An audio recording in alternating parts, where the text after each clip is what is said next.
हा जरांगे आम्ही समोर कधी बघितला नाही, भेटलो नाही. मात्र ह्याचा केवळ फोटो बघूनच आम्ही फेस रिडिंग करून खूप काही गोष्टी जाणल्या आणि तेव्हाच 1-1.5 वर्षापूर्वीच सांगितलं की हा माणूस सुद्धा राजकारणात वाहून जाईल, स्वार्थ आणि मतलबी निघेल आणि चुकीचं पाऊल उचलेल, कारण माणूस मूळचाच चुकीचा आहे.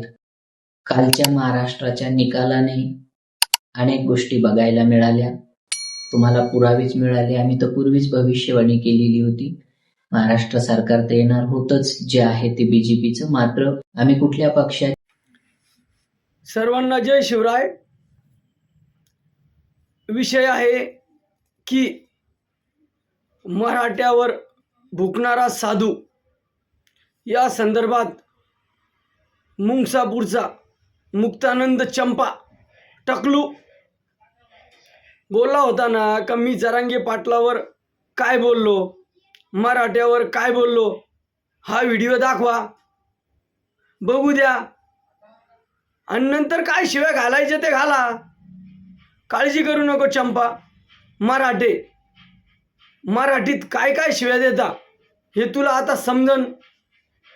आणि राहिला विषय, व्हिडिओ टाकला ती यांनी मुक्तानंदनी 1 ते 1.5 वर्षापूर्वी, जरांगे पाटला 1 वर्षापूर्वी, नंतर 2 दिवसांनी डिलीट केला.